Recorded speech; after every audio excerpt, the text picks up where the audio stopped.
Bon, si vous êtes sur cette vidéo pour m'entendre détruire ou faire l'éloge du business model qu'est le MLM, vous pouvez quitter la vidéo tout de suite car je ne vais faire ni l'un ni l'autre. Je m'intéresse beaucoup à la vérité derrière toutes les choses et j'essaye de comprendre cette vérité. Je pense que c'est important si l'on veut arriver avec une nouvelle solution.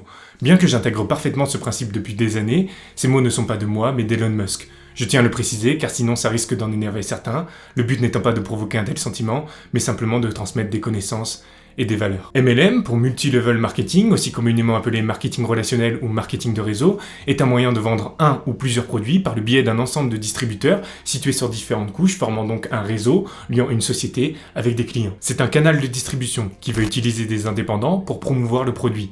Ces derniers seront rémunérés selon les performances de leur équipe distributrice ainsi que leur propre vente. Le MLM est un réel système de franchise. Le modèle économique n'est pas basé sur l'acquisition de nouveaux distributeurs, mais bien sur l'acquisition et la rétention de clients qui sont extérieurs au réseau. La Fnac Centrale ne gagne pas d'argent sur le nombre de magasins qu'elle ouvre à l'année, mais bien sur le chiffre d'affaires généré par chacune de ses franchises. Si la franchise ne rentre pas d'argent, la maison mère ne va pas percevoir un seul centime. La vente multiniveau a été inventée aux États-Unis en 1940, puis elle devient populaire en 1950, notamment grâce à la société Tupperware. Sur l'année 2017, c'est 178 milliards d'euros de chiffre d'affaires généré, un nombre qui fait taire des sociétés comme Google et qui fait du MLM sur le plan numérique la première puissance économique mondiale. Malheureusement, il y aura toujours des personnes pour vendre un rêve qui n'en est pas un.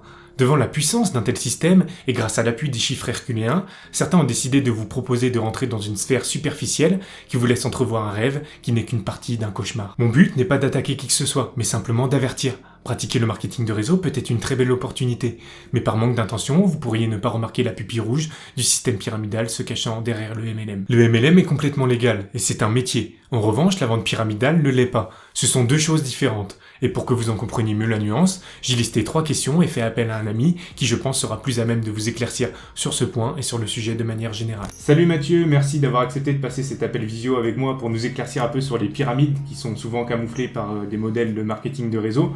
Du coup, avant de commencer, est-ce que tu pourrais te présenter ? Ouais, carrément, avec plaisir. Alors écoute, moi je m'appelle Mathieu, j'ai 24 ans. Dans la vie, je suis comptable, en fait, dans un cabinet d'expertise comptable. Et pour la petite histoire, j'ai démarré le marketing de réseau depuis maintenant 5 ans. J'ai démarré ça quand j'étais étudiant, à l'âge de 19 ans. Donc voilà, on va dire 5 longues années d'études sur le marketing de réseau. Donc aujourd'hui, je suis assez content d'avoir ce qu'on peut appeler un master dans le marketing de réseau. Qu'est-ce que c'est qu'une pyramide ? Alors une pyramide, il faut savoir qu'elle se différencie d'un réseau légal de marketing de réseau par le fait que c'est un système où le réseau va davantage s'enrichir par l'ajout de nouveaux membres, par le recrutement, que par la vente de produits ou de services en eux-mêmes. Dans ces boîtes, le produit ou le service, il est la plupart du temps factice, c'est-à-dire que le produit est soit irréel, soit de mauvaise qualité, soit qu'il est complètement hors marché par rapport à ce qu'on peut trouver dans la concurrence ou sur le marché traditionnel. Donc il faut savoir que c'est des boîtes où les indépendants, les représentants, autoconsomment de manière forcée le produit ou le service en question pour artificialiser le chiffre d'affaires de la société.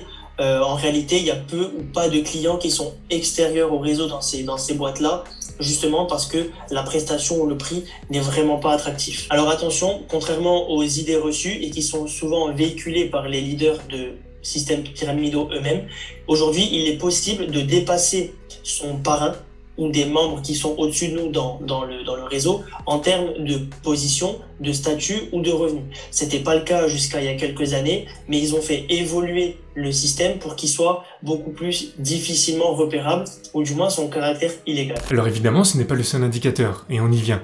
Avant de laisser Mathieu vous donner des arguments irréfutables, je vais vous donner des éléments qui doivent semer des doutes en vous lorsque vous les relevez. Premièrement, vous devriez vous méfier si le siège social de la société est dans un paradis fiscal ou dans un des pays du Golfe. La société en question pourrait chercher à se camoufler de certaines autorités compétentes, notamment en termes de fiscalité, présents dans les pays industrialisés, nord-américains ou européens. Deuxièmement, vous devriez faire attention aux entreprises qui ne vous parlent pas du statut de VDI, qui est un statut obligatoire en cas d'absence de micro-entreprise. Alors petite précision, ce n'est pas parce que vous avez le statut de VDI que vous êtes forcément dans une boîte légale. Plusieurs dizaines de systèmes pyramidaux demandent ce statut à leurs adhérents. Pour le troisième point, il faudra se poser des questions si la société n'est pas partenaire de la Fédération de la vente directe. Ce n'est pas forcément pyramidal si elle n'en est pas, c'est simplement qu'il faudra d'autant plus s'en méfier. Quatrièmement, il faudra sérieusement se questionner si l'entreprise vous promet des gains en nature, que ce soit sous forme de crypto-monnaie, de bijoux, de montres, montres, de voitures ou même de maisons. Ce sont des points très inquiétants qui peuvent vous mettre en danger. Et pour finir, vous devriez prendre vos distances avec toutes les sociétés exerçant dans les secteurs du voyage, du forex, du trading et des crypto-monnaies. Ce sont des thématiques dans lesquelles on va se jouer de votre manque de connaissances pour vous faire passer un certain nombre d'informations fausses tant qu'aux pratiques. Et donc ensuite, on a une liste de points où là par contre c'est vraiment irréfutable, le caractère pyramidal de la société est irréfutable. En 1, la société est forcément pyramidale si on vous demande vous-même d'autoconsommer le produit ou le service en question. Ça c'est prévu par le code de la consommation, c'est absolument interdit. C'est l'article 122-6, c'est ça ? Ouais, c'est ça exactement, c'est dit texto là dans cet article-là. Avec l'effet boule de neige, etc., qui est strictement C'est interdit ça. par la loi. Exactement. Évidemment, c'est beaucoup plus opportun de promouvoir un produit ou un service quand on le consomme personnellement parce qu'on le connaît mieux, mais le caractère obligatoire de cette autoconsommation est interdit en France. C'est-à-dire que si par exemple là j'ai des AirPods, je suis en marketing de réseau avec Apple, ça serait magnifique. Ouais, large. Du coup, si je veux vendre des AirPods pour du coup Apple en marketing de réseau, je ne suis pas obligé d'acheter le produit. C'est mieux effectivement que je l'ai pour le présenter à mes prospects, mais je ne suis pas obligé de consommer en fait chez Apple pour vendre du Apple. Exactement, c'est complètement ça. Par exemple, moi je travaille avec une société où au démarrage, je suis absolument pas, on me demande pas d'acheter un produit. Pourtant, il y a plus de 80 produits, tu vois. Et tous les mois, on me dit pas qu'il faut que j'auto-consomme pour 100 euros ou 150 euros de produits pour pouvoir être commissionné. Ce qui est le cas dans une boîte pyramidale. On te dit, si tu veux être commissionné, il faut que tu aies le pack Gold ou le pack Platinum. Donc, tu as des formations où peut-être t'en as rien à foutre du trading, mais il faut que tu autoconsommes des formations pour pouvoir être payé sur le réseau. Complètement illégal. Ensuite, une entreprise est forcément pyramidale si elle vous promet des gratuités ou de la rémunération en fonction du nombre de recrutements que vous pouvez faire, que ça soit mensuel ou total. C'est d'ailleurs la définition même de la vente pyramidale. C'est interdit d'être rémunéré à l'investissement d'autrui. La vente directe en réseau, elle rémunère au succès d'autrui, au succès de l'équipe, et pas au moment où on va demander aux gens d'investir de l'argent. C'est la vente directe, c'est vraiment un modèle qui est gagnant-gagnant. Or là, quand on est payé à l'investissement, on gagne de l'argent quand quelqu'un est en train d'en perdre. C'est complètement amoral et c'est aussi illégal en France. Une entreprise est à coup sûr pyramidale quand elle vous demande de payer un abonnement mensuel, donc que ce soit pour auto-consommer un produit ou un service, ou que ce soit simplement pour rester dans le réseau. C'est complètement interdit. Dès lors que l'entreprise est légale, qu'elle n'a rien à cacher, elle n'a aucune raison de ne pas vous payer directement en euros sur votre compte. Le problème, c'est que les virements sur un compte bancaire, ça laisse des traces et que les entreprises de vente pyramidale essayent à tout prix de camoufler ça. Donc, ils vont utiliser des moyens détournés pour vous rémunérer. C'est une alerte que vous devez forcément remarquer. Et enfin, une entreprise est forcément pyramidale si, au démarrage, on ne vous demande aucun document d'identité, donc c'est-à-dire aucune carte d'identité, aucun numéro de sécurité sociale. Ça veut dire que on ne prend même pas la peine de savoir si vous êtes majeur ou pas avant d'exercer l'activité. Et donc là, forcément, on est forcément dans quelque chose qui n'est pas légal. Merci à Mathieu. Grâce à lui, vous avez maintenant toutes les cartes en main pour réussir à détecter une pyramide et choisir une société qui n'en est pas une. Au-delà de la loi, je pense qu'il faut aussi se poser la question de l'éthique et de la morale.